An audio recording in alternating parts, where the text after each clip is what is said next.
plants is downtown, it's clean. I mean, there are a lot of positives. Sorry about that. I had a momentary signal loss, and it took me a while to get it going again. So I do apologize for that. Yeah. And can't you just see the summer youth employment with those pods providing that in some of the neighborhood associations in certain areas, community centers, library, can't you just see the city doing some summer youth employment with some young people and which I know we do hire some for like swimming pool lifeguard. Yeah, and you couldn't really do that with much private properties. I hired a few summer activities in the park. But not just summer youth, but those who have been unemployed for a long time and have exhausted their unemployment benefits, or those who just plain given up. I haven't worked since August of 2009, and I would love to have a job again. But certain barriers are blocking me from that, and there's got to be something that can be done for people who can't get jobs because they have an arrest record. I protested and I committed civil disobedience, so I have a criminal record because of that. So, even though it's only misdemeanor, among other things, that who's going to hire someone who protested? That is an issue, because when people have a record, you have kids that will get a record for doing something dumb because they're young, and then 5 years from now, they still can't get a job. So then, guess what they're going to do? They're going to keep doing those dumb things because at least they can survive until they get caught. And then they end up in the system. Is there a way that they can do extra volunteering, help out with the city in some ways to maybe get that big charge not off their record, but make it so that employers at least can't see unless it's something big that they should know. Something that would have a direct impact on the job. Yeah, because have a youth corps. Yeah. And some of it, just that it's available, so there's employment, there's plenty of stuff that could be done. Yeah. But in a prior arrest record is not going to keep you from participating in it, which then gives you the opportunity to have employment history, to have recommendations. It can go far. Do you see like a youth corps partnering with schools? Schools, parks, and rec. Well, it's not, it goes beyond the youth as well, because to like young adult age. But once you've been in the system, it's hard to find. Yeah. Even at my age, I'm 49. So. And a lot of it comes from just the mindset, and once you get an idea, you have discouragement. Right. So, to be honest, the city right now doesn't do much of this type of stuff at all. We kind of leave it up to Polk County or even the state departments. But that's part of, I think, the vision. Why can't Des Moines step out of typical Iowa thinking or Midwestern thinking and do something innovative, in this way?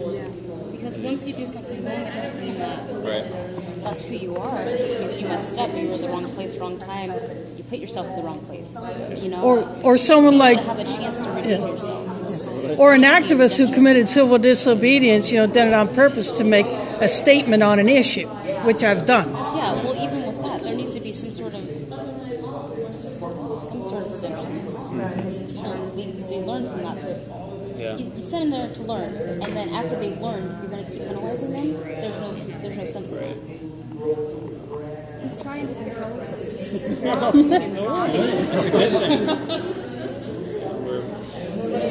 We're do more like social programs. So I guess I'm trying to think how we could tie that in to our existing departments or facilities that might require creating a whole new city department, even Department of Human Services or Human Capital, I guess. Well, or expand that partnership relationship with the schools. Yeah, with the schools, with the Parks and Rec. School and DMAC and workforce. Yeah, workforce development, Developing human potential. You think about vibrant, and those things will change. What the needs are will change. But if you can really harness the young people of all stripes and make them feel welcome, make a place for them, make them a part. I think the vibrancy would just get that much greater. Yeah, for Des Moines to be known as the city of opportunity, and that means the city of opportunity for everyone. In 2014, it was voted the best city to live in, Des Moines, I believe. Something to that effect. Which isn't something to rest on. Something to do better. Well, actually, this is what you ask. But they right. believe that. But that's what makes make it a reality. Make that true for everyone. All right, so the final question, which is surprises. All right, it's the year 2040, and you are in charge of making a new ray gun T-shirt for Des Moines. What does it say? Like a couple examples for the Des Moines, the greatest city in the world, or Des Moines help us. What are some? She just gave it. One place for everyone? Yeah. What did you just say?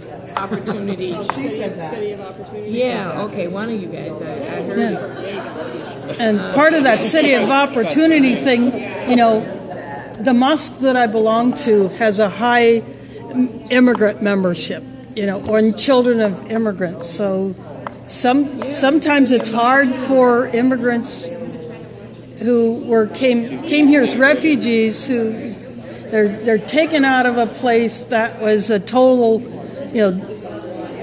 hell, and then they come here and they don't always get the support they need to integrate into the city. A bad thing, and so they have fear of government. Yeah. There's a new wave of refugees come from the Congolese are coming.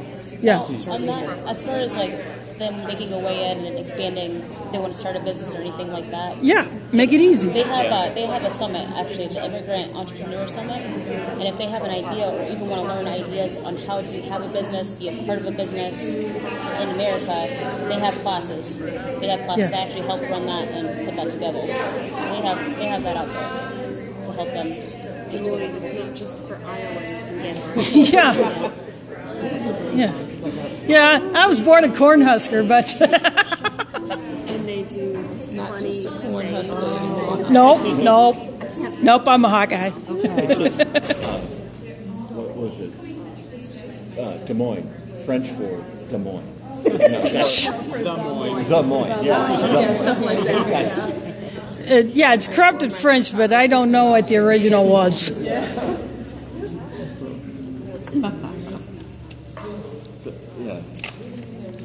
I can't think of any others, but they're so fun. So what would it be? I like City of Opportunity. Des Moines, you wish you were here. My problem is if everybody moves here, then it won't be so nice. Then it'd end up like Mexico City, 22 million people. Did you get your T-shirt? No, he didn't get a T-shirt. The slogan. Des Moines is just not. I'm sorry, I had to. So you think you have enough notes to? Oh yeah, I have it pretty. Good. You want?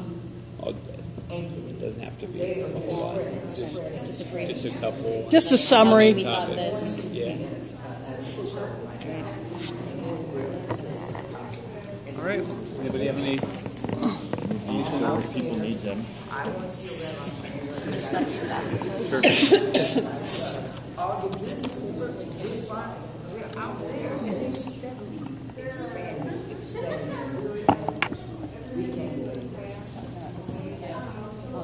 the jobs right there that we're in addition.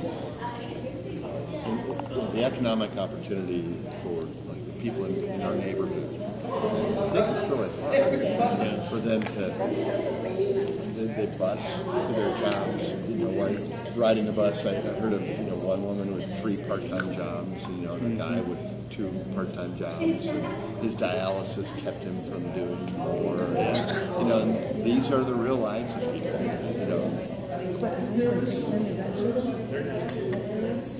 No, that's Riverbend. Yeah. The university. South of University, north of the freeway. Oh, I can't draw. Between.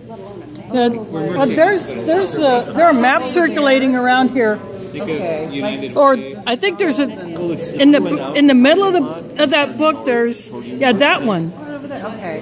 Yeah, that one I think is the neighborhood map. With the big houses that some are just okay. Some are big and a lot of them are redone little. and I think you're thinking of Riverbend still. You might go a little too far. Yeah, Park is like this little pocket. Oh, thank you. That's Yeah, so like where Mercy Hospital, okay, Mercy Hospital. United Way. I am on the other side of that in the Capitol Park. What's the name of your complex? The complex is Delray Heights, Okay. Yeah. but the neighborhood is Capitol Park. Yeah. And then there are some apartments that are south of the condos, and then on the other side of that would be the freeway. Yeah, I bet you miss having the East River Drive. section and then University. Oh yeah, Robert D. Ray Drive. Right? Well, it was originally East River, and then they renamed it Robert D. Yeah, and what I love to do is just ride my trike down that hill, which is my shortcut to the west side of the river when I go do Food Not Bombs. We were serving in Nolan Plaza at the time, and now we relocated to that parking lot that is now going to be a Come and Go headquarters. But the fence is still across the top of that hill, so I can't go down there. First grade, the second grade. Yeah, it's a bear going up, but going down is awesome. Letter to get him out of that school to go to another school. I mean, you could get some serious speed down that hill. But the turns, so you got to be extra careful. There could be cars coming around the corner. From Johnston into Des Moines. Yeah, I mean, if you're not careful while you're turning your front wheel, you could end up on your dupa. Okay, if we can wrap this up now. We've got a renegade table over here. That makes two. One thing really quick, if you all had a chance to look at that existing conditions workbook, there's little business cards on the table, and this information up here, it's a downloadable document. You can and you can just view it as well. So you can download it either in its entirety, or you can download it by section, so you don't have to use all your memory. So what we'd like to do, what we traditionally do after these meetings, is for each table to report out the highlights of your discussion, so that everybody else can hear what people said. And then what we're doing is we're taking some summaries, and what we've noticed in the past meetings is there's some themes that are consistent among the meetings, and so we highlight those. In fact, if you go on the website right now, you'll see a summary of the first 4 meetings that we've had that we wrote up. So we'll be doing that at the end of this month too. We have about 4 or 5 more meetings scheduled as well. So if we could start over here, if somebody wants to talk about what your discussion was all about. Say their name. Yeah. My name is Vanessa, representing this group over here. For housing, some of the strengths that we saw within our community, we like the preservation of the historical areas. We appreciate the affordability and the sizes that comes with it. Some of our areas that we felt needed to be improved were the diversity of the housing stock. There are a surplus of broken down homes that need to be torn down. They need to make the public nuisances a priority. Destroy those, beautify the area. A concern of ours were that some calls may have been ignored regarding foreclosed homes and those concerns around it. And then the responsibility of upkeep from the landlords, because the people that rent out these houses, they have a minimum requirement of what they need to do in order for them to rent out the building, but it's not necessarily the safest things for the family. Some of our other concerns are the timeline on city's responsibility on vacant housing, and then again the safety of the rental properties. So we just suggested increased standards for renters, increased efforts on spending information. Another suggestion was maybe providing more grants versus loans for people to upkeep their homes, and providing classes to show them how to do so. And then maybe providing a newsletter with them water bills or some way to spread the information out so people know how to get to these classes. Some new housing ideas or more options for for disabled accessibility, so just safer buildings, elevator options in apartments as well. We like the townhome ideas. They said that they were thinking about spreading townhomes throughout Des Moines, but we feel that they should be built in those places, in place of those vacant homes, those buildings those houses that we just can't live in anymore. And you do that by making the neighborhood safer, and once you make the neighborhood cleaner, it makes the neighborhood safer, it promotes businesses to come out there, it builds the wealth of the neighborhood alone, which brings us an economy. There's a surplus of part-time jobs, which isn't a bad thing, but it's not enough for people to live on with so many part-time jobs, and that's just what they're going to gravitate to when there's so many of them available. We want a reflection of diversity of the city within the city jobs themselves and the people that are representing and out there and talking. But that's what you put a little closer. Sorry.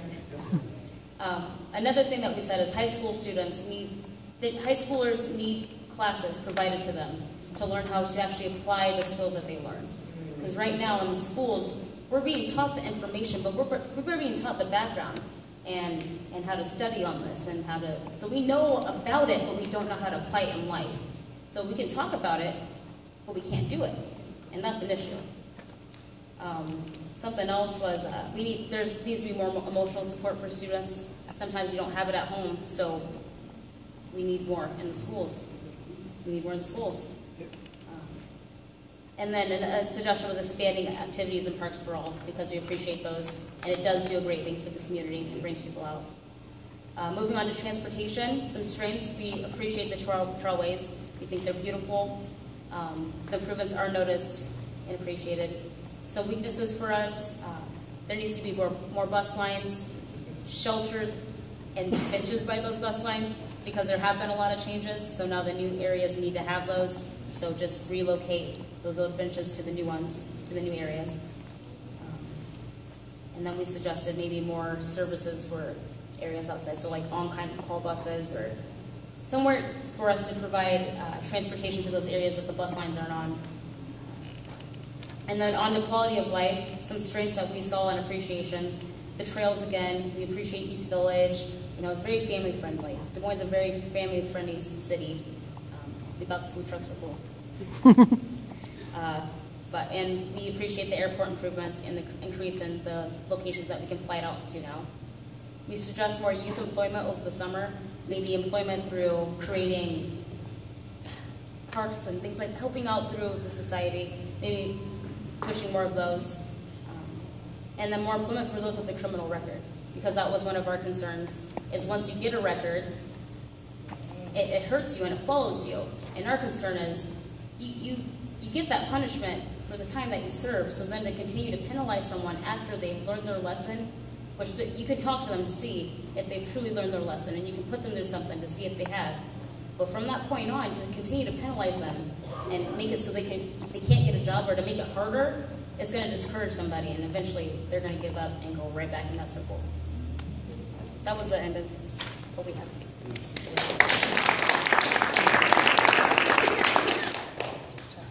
Suzanne Stable.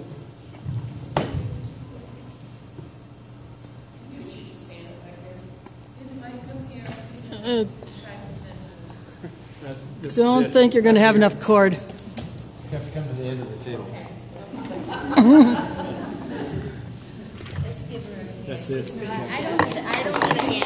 I'm okay. Well, you get it anyway. Live with it. Okay, number one for our acknowledgments. Oh, my name is Kaya Carter. Hello, nice to meet you guys. Our acknowledgments recognize diversity now and in the future in our communities. For number two, housing, quality of housing with homelessness. We need character in our housing. We touched on how it's kind of somewhat degrading in a way to have our housing, to have our low-income housing, and it just kind of feel like, well, here's what you get, this box, because you have low-income housing. We need parks for our children to play in these spaces. We need to feel like, we're not being put down because we have to be in low-income housing. For number three, jobs. stronger communities in support of existing communities that are already there. So going within our communities and finding out what we need, as opposed to assuming what we may need and coming in and kind of disrupting what's there. I think working with us and finding out what we need will do a lot more. Will do a lot better, or will do a lot less harm than has already been done in our communities in regards to jobs. Number 5, with shopping, support small and micro businesses. So with that, giving people within our communities the encouragement, letting them know that we have a right, so to speak, to have our own businesses that cater to our needs, things that we need. We can't always have outsiders come in and show us and build in our communities things that we won't use all the time, or just letting us know that we have a right to go to a store that will accommodate us. Number 6, we said improve the bus and public transportation. I, for one, this is home hitting because I use the bus systems, and I feel like it's ridiculous for me to have to take 4 hours to get to 2 places. And just wondering why I don't have a bus stop in this part of the town, and why there's one in another part. So accessibility there. Number 7, bikeability. Just making it so that people are able to bike and feel like they have, like it's okay to bike in their spaces in our communities. Number 8, access for all culture amenities. And number 9, culture events. And representation of different cultures, not so it's somewhat monopolized. You know, you get one day out of the year to represent whatever that may be. It's important. So yeah, that's what we talked about.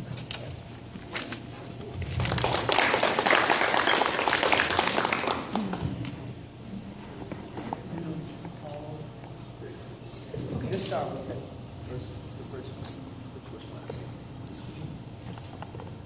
This will be a group effort. Yeah. Ditto. Ditto. Ditto. So, in the arts, you just. Number 1. Okay. Let's see. Engage youth in the arts. Bringing cultural performances to engage youth. There are a number of faith-based communities that are strong in that area, that partnership.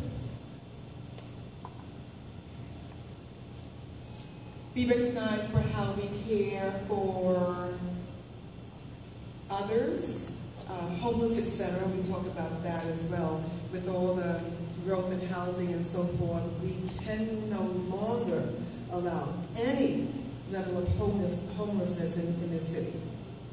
Wipe it out. And it's not just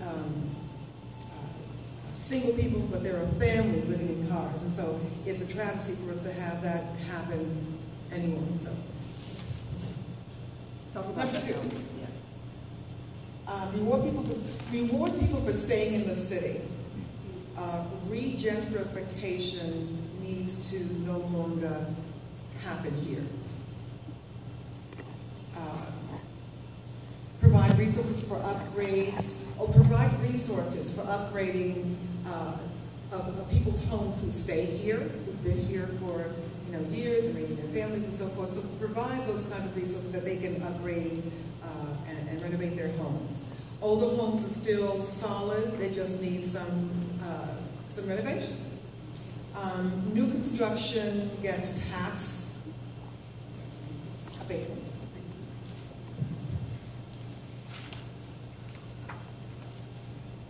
Economy, so next area. Jobs. We're talking from the time that you need to get a work permit, so age 14 and upward. With the construction that's going to be happening and continues to happen in the city, we need to see people from demolition through construction that look like people around this table.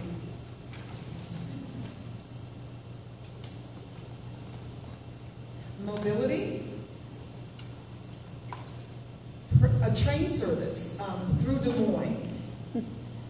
I love Amtrak, but driving to Osceola or having someone drive me there when I go see my family on the East Coast is old. I have to go there next month, actually.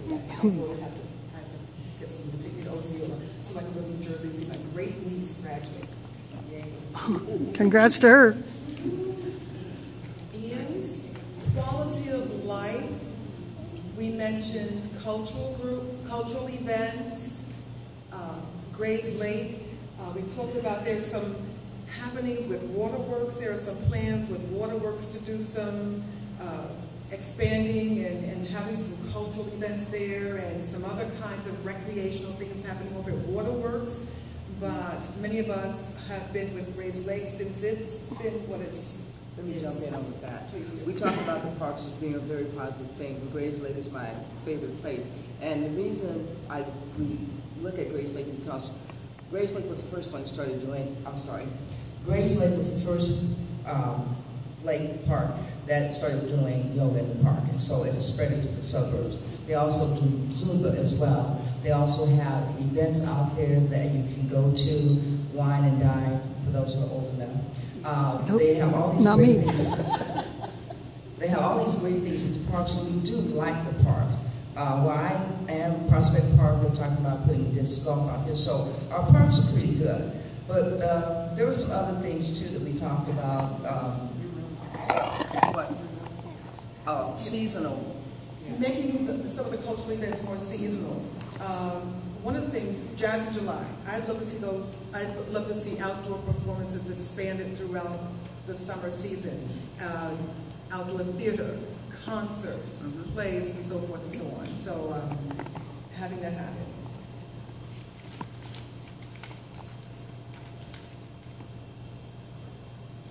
Growth. In existing neighborhoods, but don't push out existing residents. You know, again, bringing I heard that. Gentrification thing, making way for people who at one point lived here, thought it would be better to go out in the burbs, find that they can't quite handle it for whatever reasons, and then trying to push their way back here, and then you know what happens. And this is nationwide, but if Des Moines has all these lovely, best in the nation kinds of things, then we want to make sure that it fits that too, and it is inclusive so that we can all benefit from that. Growing up and not out, so that we're not constantly spreading all our resources thin. So then when we're doing that development for businesses and houses and so forth and so on, let me think about growing up, so that way we're not using up all of our green spaces, because we know as a city it's really important to keep those green spaces vital and vibrant and so forth. Look to the south side as well. We talked about the south side. As far as building up, as far as the south side, going there and doing development as well, because we know that Waukee, West Des Moines, Ankeny, all of them just keep growing and growing and growing. And see, we have areas right here in Des Moines, which is now right now like a fishbowl, but we look at the south side where you can go over and renovate and build housing, and as Sandy pointed out, build up. Therefore, you can give people an opportunity to stay where they are instead of being pushed out to the suburbs, because some people just don't want to be in the burbs. But at the same time, looking at the south side as one way of developing housing and also building up. But in the process of building up, that is aesthetically appealing to our existing skyline. And with that also, keeping those green spaces, not just for recreational purposes, but we're talking a lot about sustainable living. And so community gardens is a huge thing that's happening. We're helping families, teaching families and communities and neighbors how to grow our food. So we've got local happening. We've got people engaged in growing food to put on their tables. We have spaces where we can grow food and take part in the family in the farmer's market. So there's a whole economic piece to that.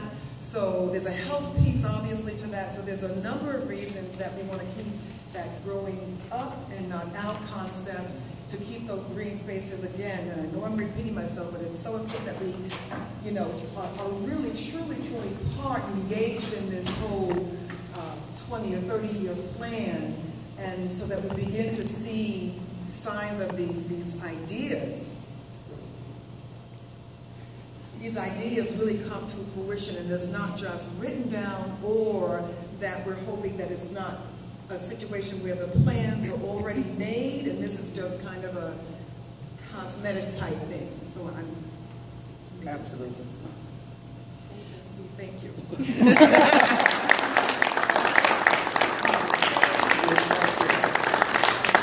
And actually, that was the perfect segue, because a reminder, you saw the timeline for the process that we showed during the introduction. It is a process, and we'll be back in the summer. You'll have a couple of other times to comment as this document and the policies are being prepared. And some just walked which in. Culminates to with a final hearing in front of the City Council when they finally adopt it. So the idea is that it's a process. We keep people involved. You need to make sure we're on the right track to make sure that your concerns are heard. It's not scheduled yet. We'll be back in the summer for the next phase. So how are you going to get the information out to people? I know this is kind of halfway considered. When you signed up, if you left us I know, your... but I'm saying other people. Are we getting it on the radio? Well, the meetings are the primary ways. We've got like 3 more meetings this month. Okay. And so they'll all be advertised. We're hitting the high schools so that they... hit the colleges. Hit the colleges, too. We had representation tonight in one of the schools. So, and we rely on people to watch on the website. But we try to do as much publicity for these meetings as we can. Yeah. So thank you all for attending. Do you use social media for that, like Facebook or Twitter? We're on Facebook. It's right up there. And also Twitter. Good, because that'll help. Go, if you take this card with you, go to the Plan DSM website. There's a place you can sign up to be on one of our distribution lists. Whenever we push out information, you'll get an email update that there's information out. I'm going to give you a close-up of this card, if I can. Join on our city website and get those notifications. Okay? It might not focus very well. PlanDSM.org. Where's that roster so I can make sure I get right over there. Thank you. And that will do it for tonight's stream. I'm going to go ahead and shut it down because I'm probably getting low on... Well, I'm okay on juice, but I'm going to go ahead and shut it down for now. Thanks for watching, and I'll see you on the stream.